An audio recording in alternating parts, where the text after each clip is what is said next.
Tonight, Donald Trump ripping Democrats on their refusal to let Obamacare go and calling their Senate leader a clown. We'll take you inside the big top for the healthcare circus.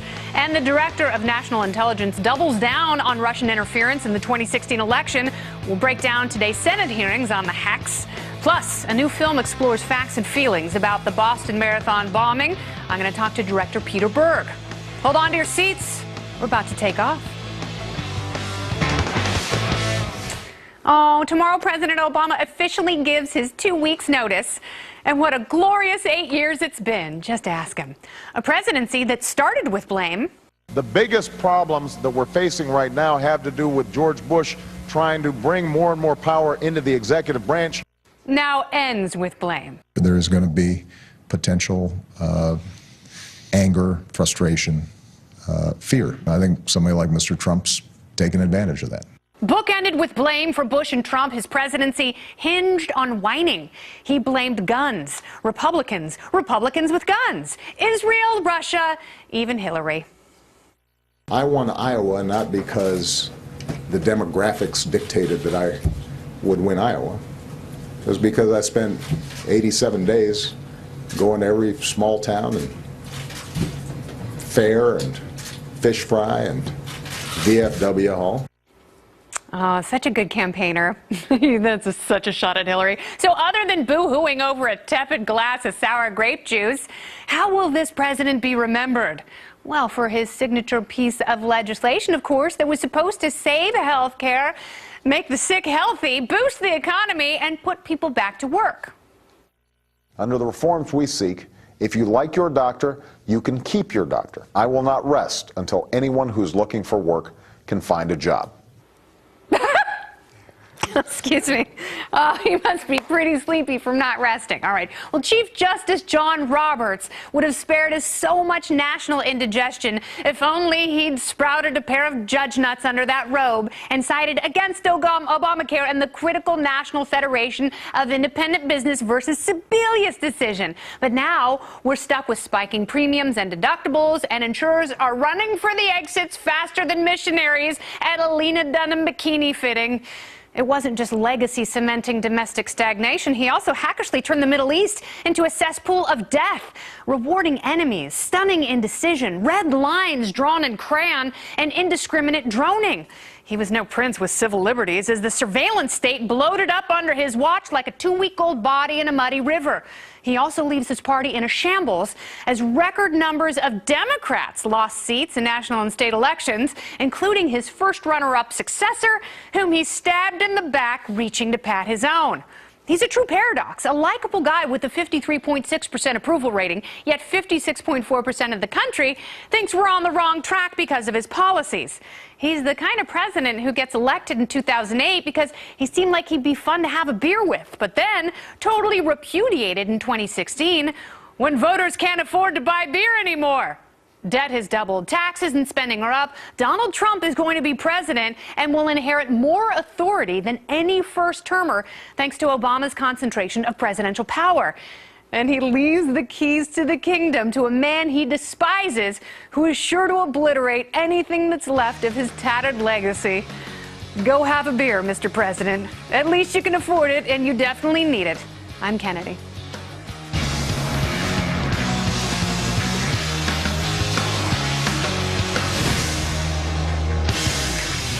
The Obama administration is about to pack up and scatter. How will history remember President Obama? Well, let me ask Brian Kilmeade, co-host of Fox and Friends on the Fox News Channel. Brian, welcome back. Well, I was wrong in many respects. Thanks for having me. Okay. How were you wrong? Here's where I was wrong. Because having a chance to do the radio, you have a chance to let the show breathe and get to take a lot of callers in. Yeah. And most it's of like the callers, decanting the issues. In a way, in which if I knew what that word meant, I would have used it. But I would say this. It's like a wine bottle when you pour it into another bottle and it airs out a bit. More of a beer guy, which I can't afford anymore because I watch watched your monologue. Yep. But I remember when he was Senator Obama, and he picked up the phone and talked to Hank Paulson when the economy was crashing. He said, tell me what's going on. He was actually more attentive than John McCain, and teaming together with George Bush was really impressed with the way this senator was really tapped in. In fact, the Treasury Secretary said, wow, this guy's very impressive. When it came down to candidate McCain against candidate Obama, he was much better in the clutch. And I thought, at 48 years old, he's not going to be dug in as a Democrat. He's going to come in, he's going to play it up the middle, and he's going to walk away as successful as any president ever, and not worried about what the Democratic Party thought of him and what the conservatives condemned him for. And I was totally wrong. He ends up being a total ideologue, somebody who was not willing to admit what he didn't know, and always would be demonizing his enemy. And the biggest thing that you didn't bring up, you covered just about everything, but the stimulus package. Yeah. He got $800 billion, and we all remember we got our first $800 billion. I spent it in the wrong place. I blew my first $800 billion. He did too. He gave it to the states and says, do what you want. Tell me you have a bridge to build or a road to pave. And they said, concrete toilets. Yeah, we really don't. We just want to give our state workers a little bit more money and allow them to stay in jobs that we really can't afford to pay. And that was the beginning of the end. And then jamming Obamacare down everyone's throats, poisoned the well forever. Republicans weren't to help, but he never opened up his arms. Are you surprised that Obamacare is in the state that it's in now? The fact that I think that the presidential race really sort of teetered at that point when we saw the reality of the premium and deductible spikes. But now the fact that we're having a discussion at the dawn of this next presidency all about Obamacare, would that have surprised you in 2022? Absolutely, because the word was, and the hunch was assumed to be that it was going to be rolling by the time he was ready to hit the street and go, look, I revolutionized health care, the doctors aren't complaining, and the insurance companies have never been happier, and the budget's somewhat balanced. The budget's not balanced. The doctors are leaving. They're quitting. They're going to Wall Street, and they're saying it's not really worth it, and premiums are up across the country 22%, and people like states like Michigan and Arizona are saying, and Minnesota, we can't afford it. And a lot of these are Democratic governors saying it, so you can't just categorize and say this is a dug-in ideologue. Yeah, and states who are saying they can't afford it. It's insurance companies that are bailing, leaving just one choice for about a third of the country who are on the exchanges. And we rarely have such serious conversations. I hope this doesn't damage our relationship. But I'll give you to another level. When he went to Capitol Hill this week, and he met with the Democrats, what's left of them, after he got through with them, because the only thing up is his approval rating, but not the Democratic Party. There's no next generation. There's no he didn't mentor anyone, not even Cory Booker, who he thought he would, or Van Jones, who you thought he could. No, he said he's going to now. Okay, I have to run and talk to the panel, but I want a letter grade from you. How would you grade this presidency? An A in charisma, a C in accomplishments. And would you look at what's next? There is no next. And that's what I think is the biggest condemning aspect of this. Brian Kilmeade, thank you so much. Do you think this is going to help or hurt our relationship? Do you want to think about that? I think any time that you're kind and you don't physically push me away, it always helps. That is good. Could you tell Julie I said hi if she, in fact, is on your panel, because I read the credits at the end? Yeah, right. Julie's going to be here. I know I had to walk on. Do I walk out? Just stay there. Someone will put you on their shoulders and they'll carry you out like usual. a Sherpa. Thank you. That's how we do it. Wow. Thank you, Brian Kilmeade. All right. Very good. I'll see you soon. All right. Well, let me introduce tonight's jewel-encrusted party panel. Look at this. We've got comedian Dave Smith. He's also host of the Part of the Problem podcast. Fox News anchor Julie Banderas is here, and LGBT for Trump founder Chris Barron. Welcome, everyone. Hi. Hi. Well, despite desperate objections from Democrats, Republicans poised to take a jackhammer to Obamacare as soon as Donald Trump is sworn in as president. The president-elect not impressed by Senate Minority Leader Chuck Schumer's new rallying cry, "Make America sick again." Plenty of forehead to go around there, Chuck. The Democrats, led by head clown Chuck Schumer, this is a Trump tweet, know how bad Obamacare is and what a mess they are in. Okay, Chris Barron, I will start with you because you have worked intimately with this campaign, and for weeks we have been wondering what is the main issue that an incoming Trump administration is going to tackle in order to make good on some of those campaign promises. It looks like it's going to be Obamacare. Yeah, absolutely. And by the way, for, how many cycles now have Republicans promised vote for us and we'll repeal Obamacare? And one of the reasons why we saw so much anger among the Republican base is because, Congress after Congress, they got lied to by the Republican establishment who said vote for us and we'll repeal Obamacare. So for all the never-Trumpers out there who hated Trump so much, guess what? He's delivering. Yeah. He is going to repeal Obamacare. It's going to happen. Okay. Thank you, Mr. Trump. It seems as though the repeal part can happen. The replace part is going to be much more difficult. That's a big issue. And I mean, that's something that when we watched the candidates campaign, both Democratic and Republican, we didn't hear of a plan. Yeah. So if you're going to repeal Obamacare, which I get it, you got to, first of all, come up with a budget resolution. Are we going to have an inflated debt situation? Yeah. As if that is going to be a very strong possibility. But then what is the solution? And I mean, not to say I love Rand Paul, but at least Rand Paul has a solution to replace Obamacare. When you repeal it, you got to replace it. Yeah, and he's dug his heels in, Dave Smith, on both issues. He said if we're going to get rid of it, we have to put something in there right away. He's a doctor. I've said this before. I tend to trust the doctors in Congress a little more on this issue. But he's also said, I'm not going to vote for something or easy passage for Obamacare and give us 10 more years of increasing debt. Something like $10 trillion of additional debt that was in this last bill. It's insanity. The big problem here is government spending. Obamacare contributes to that. But if you don't tackle government spending, which, by the way, we spend more than any government in the history of governments has ever spent. We're spending close to $4 trillion a year. This is the problem with the economy, is that we're sucking $1 trillion every quarter out into the government. And if we can't cut government spending now, it's never going to happen. Yeah, no, and it has to happen because, you know, I don't want to be Greece. I love Greece. I love going and seeing the monuments. One thing at a time here. One thing at a time. I love the Mediterranean. Trump hasn't even been sworn in yet. We're going to get Obamacare repeal. Yeah. It's going to be delayed so that we can actually get a replacement so that nobody ends up losing their health care. We're going to end up tackling things like spending. But we have to do this one thing at a time. Look, we haven't gotten anything done in Washington for a long time.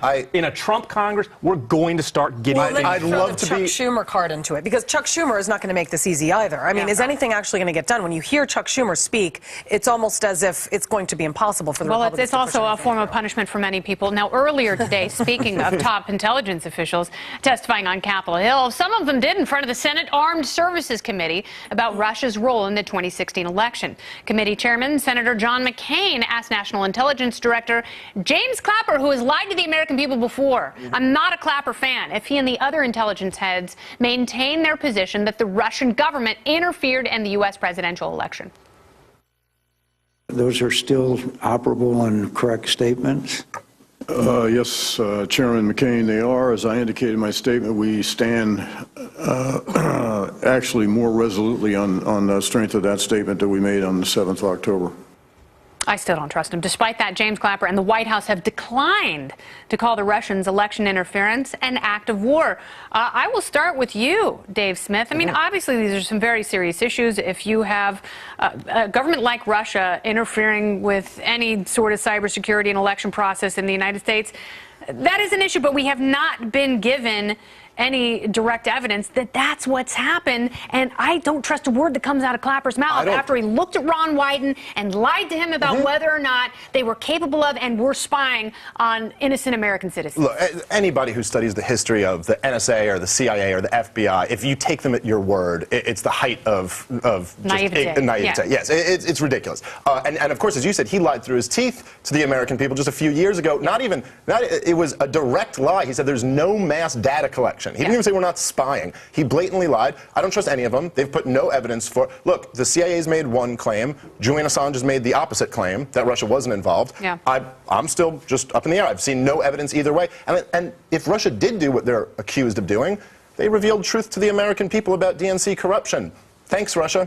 Yeah, I mean, what is the outcome here? Because that's something that they were not really able to illustrate, is how exactly the election was compromised. You know, was it fake news? Was it putting out these emails? Were the Podesta emails somehow measurably more damaging than the emails that came off of Hillary Clinton's server that should have been released in the first place? Well, first off, there was no hacking of this election. There is no accusation that that Russia had anything to do with the actual voting. People went and voted, and we got the president that people voted for. The accusation is that somehow that they illegally obtained and released DNC and Podesta emails, which, by the way, the mainstream media told us when they first came out, all these might be fake, they might be frauds. They're nothing burgers if they're true. They're like, oh, look, an asparagus risotto recipe from Podesta. And 3, they say that have no impact on the election. So what's everybody complaining about now? Why are we even talking about this? And I used to love the Clapper, you know, the one where you went like this, lights on, lights off. In the middle of the night doing hand claps? Yeah, I loved that. And I trusted it. But this, not so much. I don't trust this. Do I trust the CIA and the FBI? No. I mean, who does? So it's really hard to dissect whether or not they actually did hack hack into our election system. I'm not a computer and I'm not a professional, but it doesn't sound like that's likely. And it does seem that the American people did vote, and we know what our popular vote is. They didn't skew the popular vote, and the popular vote says a lot. But if Russia really wanted to, wouldn't you see it in the raw tally? But I think you're absolutely right, and I think a lot of people feel that way. Trust has been eroded, and just saying there's nothing to see here isn't enough. We're going to get into it a little bit more, because coming up, reports say Donald Trump wants to restructure our intelligence agencies. Is that a good idea? Is that the next step? Jillian Turner joins me to explain what the new president means for national security, and if he said that at all. And a little later, polls showing Americans more divided than ever. Can a new app bring Clinton and Trump supporters together betwixt the sheets? The party panel returns to discuss. It's coming up. Stay here. Found us.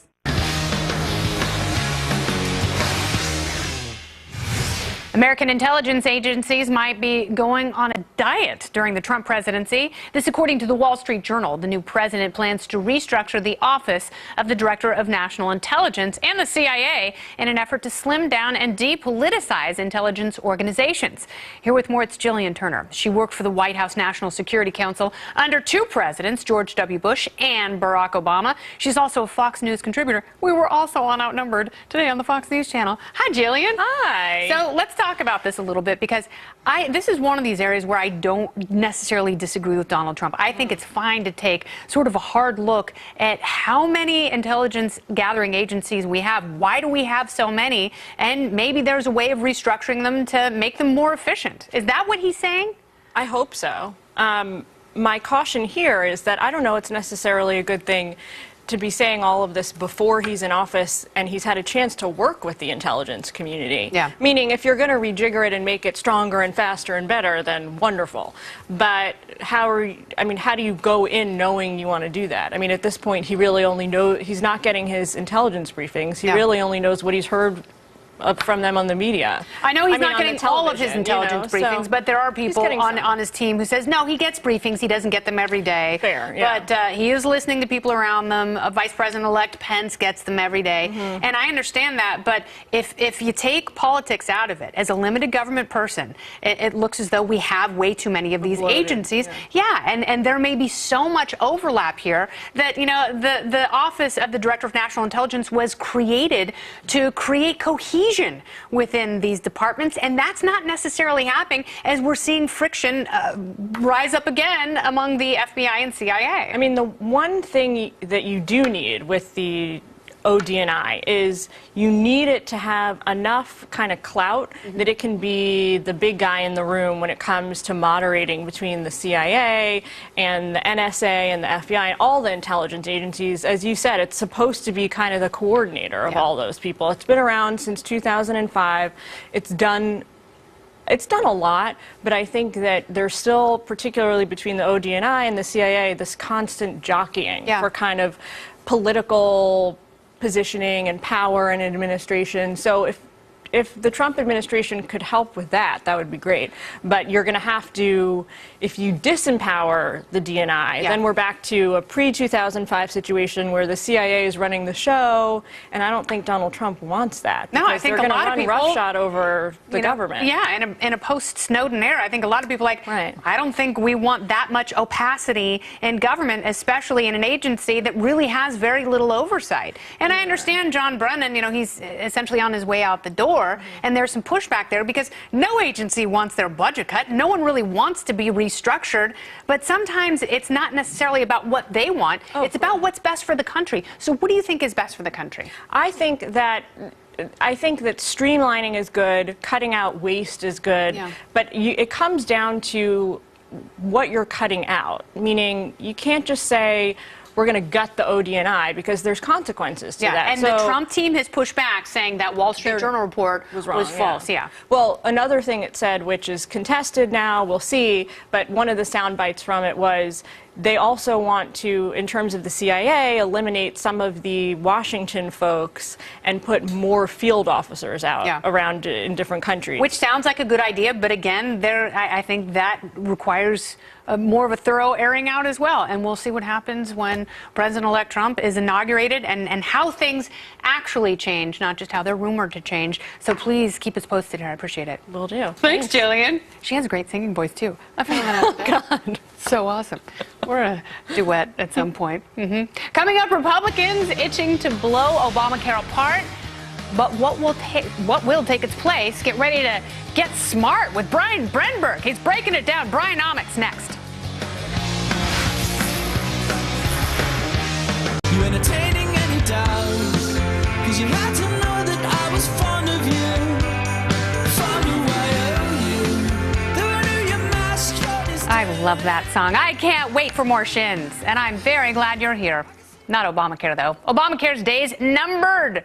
Vice President-elect Mike Pence says the incoming Trump administration will kick President Obama's signature piece of legislation to the curb right out of the gate. The first order of business is to repeal and replace Obamacare.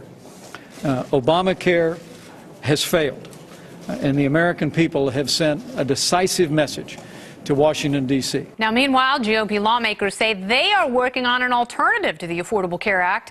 So what should their plan look like? What should it include? Here with a bundle of brilliant ideas, it's Brian Brenberg, Associate Professor of Economics at the King's College, right here in New York City. Brianomics, let's break it down, my friend. Yep. So one of the things that insurance companies are required to do under Obamacare is make you get a bunch of coverage that you don't need, which makes it really expensive to provide and buy health insurance. Yeah, you know, one of the most important things Republicans can do here is get rid of those benefit mandates, because look, some people just don't need to buy maternity benefits. They don't need to buy mental health benefits, and they shouldn't have to do that. You want insurance plans that are tailored to individual needs, so they can buy the plan they need, they can afford the plan they need, and that's how you get more people enrolled, by the way, the more choice that they have. So that's the number one thing that Republicans can do here with this replacement to Obamacare. Yeah, and if you're young and healthy, then get catastrophic insurance. Exactly. That's what insurance is meant to do. Look, insurance is meant to cover the big things that you can't predict,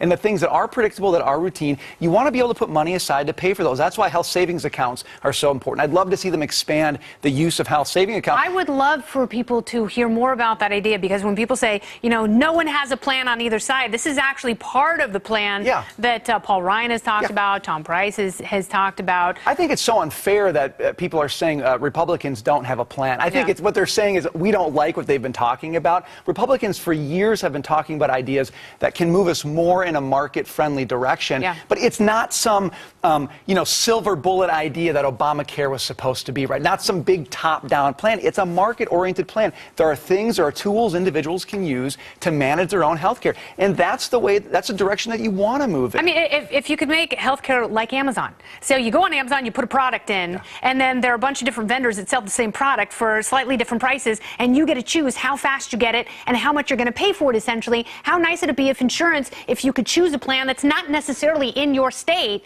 that it gives you the coverage you need for what you can afford to pay. You know, there's a bias out there that assumes healthcare can't operate that way. And I know that everything, I mean, look at Uber.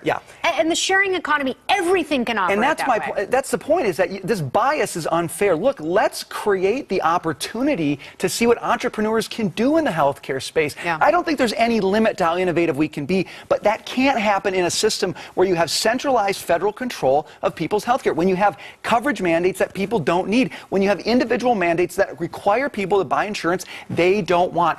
Amazon works because none of those things exist in an Amazon world. Let's move to a system where we can start to approximate that a little bit. And let's get regulation out of the way when it comes to people interfacing with plans and really having a choice and a say, because what's happened is we've lost so much control that, there's actually this sort of mass depression around healthcare, because going to a doctor is now a pain, and it's more expensive than we were told. You don't know your doctor. And look, for a lot of consumers, we don't even know how to be consumers of healthcare anymore, because for so long we've been shielded from the process of making decisions. That has to change. If that doesn't change, you will never fix healthcare. So that's why some of the things we're talking about here are part of the solution. All right, and government assumes we're dumb. That's why we have to limit government, increase choice. Brian Brenberg, you're you're awesome. Thanks for coming by. Good to be here. Happy New Year. Happy New Year to you, too. Back in action. All right, coming up, the party panel returns. A new report ranks American cities by how terrible their bed bug infestations are. Find out which metropolis you should steer clear of. Oh, the list is gross, and it's next day here. Bah.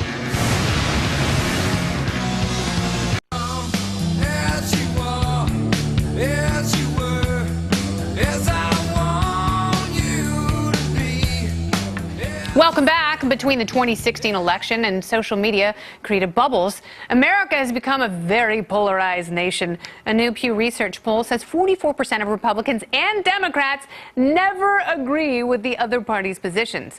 A new app is trying to change all that. Hi. I'm from the other side. No, it's not a Ouija board. It matches Clinton and Trump supporters together to humanize the opposition. But will it help? Can anything bring people together anymore? The party panel is back to discuss. Dave Smith, Julie Banderas, and Chris Barron. So, Dave, you're both single and neither a Republican nor a Democrat. So you have the objective view here. What do you think? I don't want to meet either of them. I don't want to meet Clinton supporters or Trump supporters. You're all a bunch of maniacs. No, I don't know. I guess this is a good idea. People should talk together. I think one of the cool things about the Trump moment is, whether it's him tweeting or just talking to people, is that America, I think on both sides, are realizing that the media as the middleman in between them talking to each other is not a very effective solution. Yeah. And I don't know. I think there are a lot of people way out on the left who are almost irredeemable at this point. Like, you literally can't talk to them. They just think America's an evil country, white men are evil, capitalism's evil. Masculinity is evil. Yes, everything like that. Statism is great. Let the government decide everything for you. But there's a whole that would be bunch your of opposite, people by the way. If they had a statist versus libertarian app, you could seriously, like, I don't want to meet statists. Grudge love a statist. But there are people in the middle who are getting turned off by that stuff, so maybe we can talk to them. You know? All right, Julie, is there something? It's not going to work. Is there something arousing about? No, there's nothing arousing. This is like a really badly kissing planned and doing the horizontal dating mambo app. with. I mean, somebody honestly, you disagree this with? is awful. Yeah, it's awful. This is like speed dating for idiots. And honestly, Julie's already convinced me, by the way. I don't ever actually want anyone that I disagree with to reach out to me. I don't like to be disagreed with. I mean, wouldn't that be the worst if you're snuggling and then all of a sudden, like, well, you know, I really think that Bernie Sanders had some great ideas. Real potential. No. Could you? Is your partner Republican like you? He's independent. That's close enough, right? Yeah, close enough. He didn't vote. He didn't vote for Trump, despite all of my. Would you guys have wound up together had this app been invented? An independent and a Republican? Yeah, I think so. Did he vote for Hillary? No, he didn't. He voted. No, he didn't. He didn't. But by the way, this app is like, it's well-intentioned. It's a complete and total waste of time. I have lots of liberal friends. Since the election, I was busy like trying to coddle them, assuage their fears. Like, he's not Hitler. He's not going to come steal your kids. Like, no one's going on, like, concentration camps. And it's a waste of time. What we need to do is stop indulging the liberal paranoid delusions. These people don't need an app. They need medication. And they need bed bugs. Speaking of which, Washington, D.C. infested with the blood-sucking parasites. But enough about Congress. That's fun. Our nation's capital is second on the list of cities in America that are overwhelmed by bed bugs. Orkin has been kind enough to release the top 50 towns in the U.S. swarming with the pests whose very thought will keep you up at night. And a closer look at the top 10 shows cities inundated by liberals, including Baltimore at number 1, New York City at number 4, Detroit at 7, and Nancy Pelosi's hometown of San Francisco at 10. Liberals and bed bugs together in the same place. Not a coincidence, Julie. Washington, D.C., second most liberal city in the country, second for bed bugs in the country as well. Yeah, the liberals aren't washing their sheets. Is that what the motto is here? I mean, it's disgusting. Yeah. Yeah, No, they're bringing bed bugs. I thought I brought some nasty, you know what, to the table, but no. I mean, I'm talking norovirus. Let's just. Well, I know you've given at least 4 dozen people norovirus at your Thanksgiving party. Have you ever given anyone bed bugs? No, not yet. But that is coming. The year is young. You wait till Easter, sister. Oh no, Chris Barron. Yeah, there it is. So what do you make of the correlation between liberal cities and bedbug havens? I'm glad I moved to the suburbs. I'm really glad I moved to the suburbs. And by the way, like, I play hockey. Like, my hockey gear doesn't get washed for months and months and months, so I shouldn't be grossed out by bedbugs, but I'm like terrified of them. Yeah, what's worse than bedbugs? Oh my God. Crabs? Ooh. Oh, what? Wow, that was too quick. Oh, that question wasn't for me. You should have at least taken a beat. I don't know. Oof, God, it really is. This conversation makes me uncomfortable. Yeah, well, bed bugs don't really infringe on, mass people's rights. No, I heard that. Julie, years ago at Fox, there was a bed bug infestation. Maybe the reason why these are permeating Democratic cities is because of the gun control. Like maybe the only thing that can stop a bed bug is a good guy. Smell of fear. That's right. There's none in Texas. Well said. I don't see. Wait, hold on. Nope. I've looked at the data, haven't seen Texas on the list. You guys are amazing, and I've loved every part of this, especially bringing Julie and Chris together. Yeah, I'm so glad. I love her so much. This is great. I met my one fan. It's so flattering. Like a shrine to her everyone loves home. you, Dave. It's not weird at all, right? That's right. The weird hair doll. Love it. I had a new film about the Boston bombing. It details how a man escaped the XAiO brothers who would have otherwise murdered him. It's an incredible story. I will talk to the director of Patriots Day. Peter Berg is in studio. That is next. Found me. They say 500,000 people watch the Boston Marathon here in New England. Baby. Hey, you behaving yourself? There's still the 94. We got multiple explosions. We need help down here. You know exactly what that is. That's a clip from the new film Patriots Day, starring Mark Wahlberg, based on, of course, the 2013 Boston Marathon attack when the XAiO brothers set off a pressure cooker bomb, killing 3 people and injuring 260 others. The story takes a look at the city coming together in the wake of the brutal attack that was meant to divide people. And joining me now, the director of the film, Peter Berg. Patriots Day comes to theaters next Friday, January 13th. Welcome back. Thank you, Kennedy. Nice to see you. This is an intense connection you have to the film because you really started talking to survivors. One of the most interesting, compelling stories. You spent hours with Danny Mang, who was carjacked by the XAiO brothers. Yes. And he knew he was going to die. Yes. So what did you take away from his story? Well, so Danny Mang is pretty much at the top of my list of just inspiring and just incredibly badass human beings. I mean, he's this 5'2", 130-pound Chinese American who'd been in the States for about 4 months, started his own app called Rush Runner, which is a way of getting like Chinese food. If you're home and you want it delivered, you go on that app. Really sweet. Had just saved up a bunch of money and bought a new car, and the XAiO brothers carjacked him. Oh, man. And they took him and they put all their bombs in the car and they loaded Times Square into their GPS, and they were on their way to New York. They were coming here. And he knew he was going to die. So he was sitting in that car with bad people. For an hour and a half. Yeah. And he just kept manipulating them and doing everything he could and talking about Chinese and Muslim relations, pretending that his GPS didn't work, trying to get his seatbelt off, doing anything he could do till the right moment. And when that moment came, he told me in detail about how scared he was, but how he knew if he didn't escape then, they were going to kill him.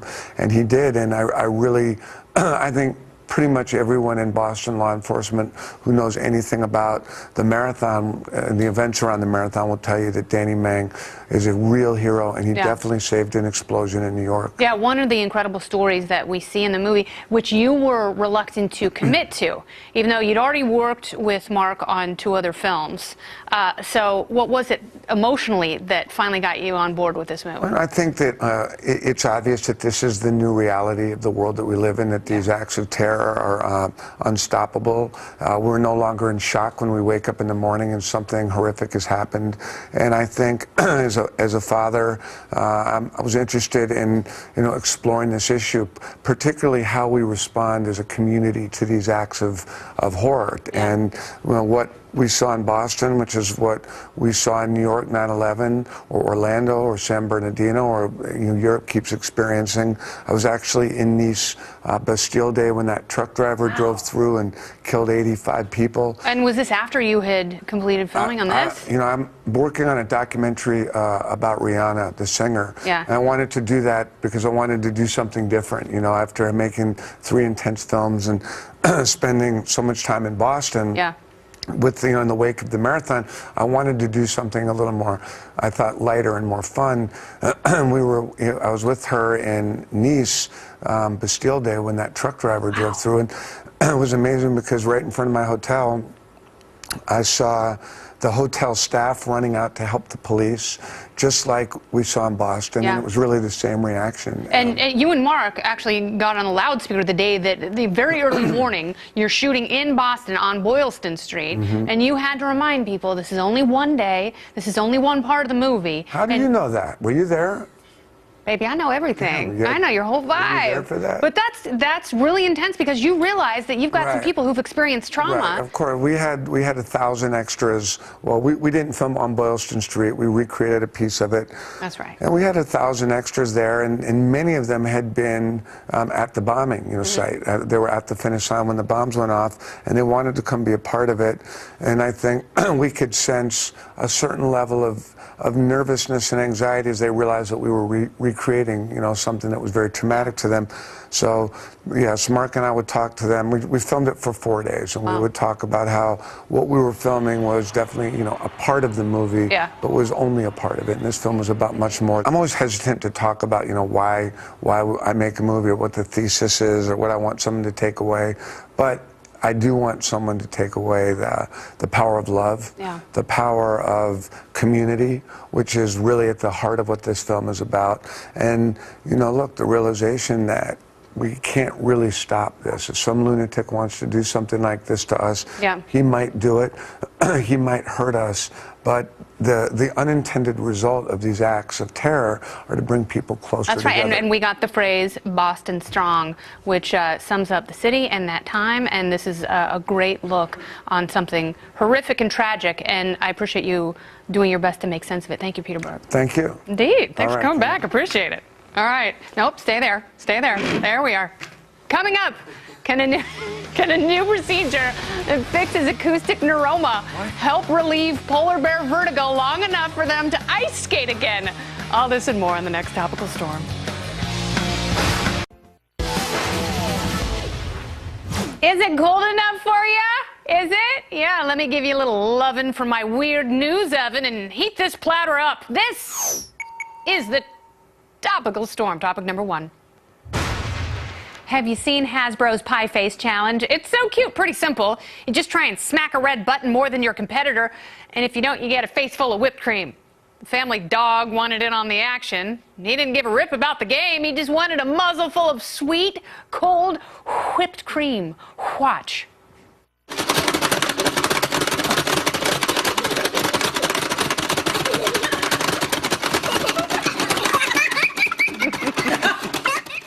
Come on, eat up, little guy. Get it while the getting's good. That's so sweet. I love dogs. Dogs are sweet because they like whipped cream. Here's what happened when the family cat was asked to join some fun festivities.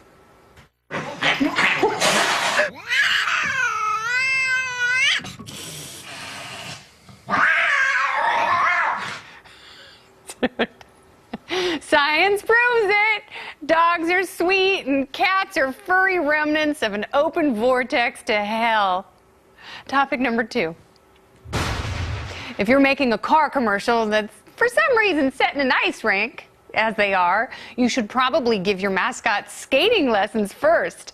Check out these outtakes from White Bear Mitsubishi in Minnesota. I wore the wrong socks. Have you tried the hot dogs here? Needless to say, I didn't get my deposit back. Needless to say, I didn't get my deposit back. And White Bear Mitsubishi is a proud sponsor of Golden Goat for Hot Dogs. Face plant! Oh, it's so good. He didn't get his deposit back on that mascot suit either, because I don't think it's white on the inside anymore. It's tough being a mascot, but at least that guy lives in America, because in Japan, they literally hunt mascots for sport.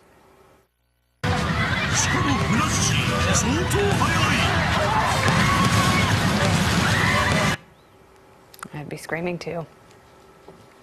Flashbacks from the war. Thanks for that. Topic number 3.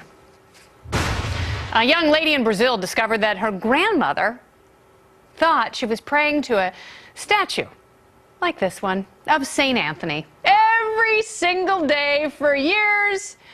But she was really praying to this, an action figure of Elrond from Lord of the Rings. let's clear things up.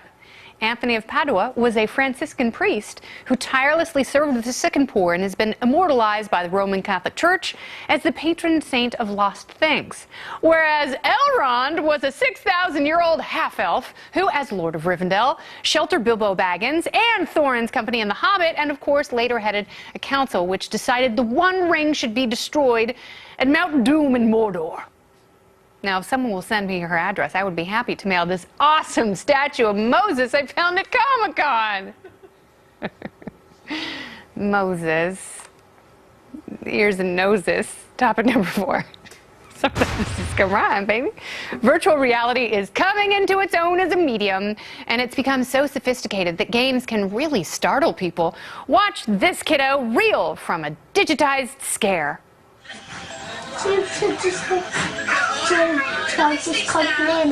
Yeah? Oh, you Wow, that's, don't watch your language, son. Now, here on Kennedy, we plan to stay technologically relevant. We have to clean up those potty mouths. And that's why I asked my junior associate sub-producer, Paul. Welcome to the show, Paul. To design a badass full-throttle virtual reality game that you can jump into at home on your Oculus Rift. You might want to grip your armrests for this one.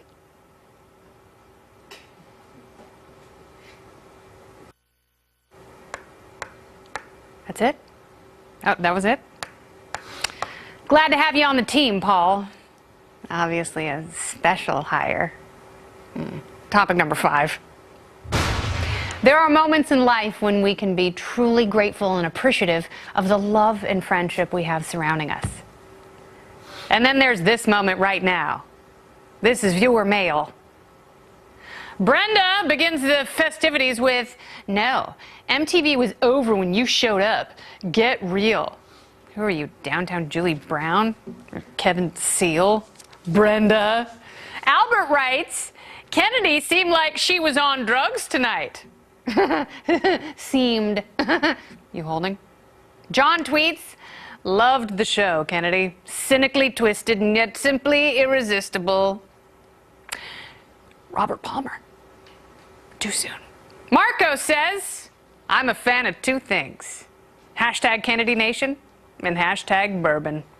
And hashtag you." That's 3. Still a prime number. Suman very eloquently says, "You are all right." Suman, baby, I know how you treat the ladies, and that is a compliment in your world, and I accept it. We're engaged. Thank you for watching the show tonight. I always appreciate your feedback. You can follow me on Twitter and Instagram at Kennedy Nation. Facebook, it's Kennedy FBN. Email KennedyFBN@foxbusiness.com. Well, you're going to have to wait for Monday, because that's when we'll be back in action. But I adore everything about you, and I hope your Thursday night and Friday and every day thereafter is as glorious as the next. Goodbye.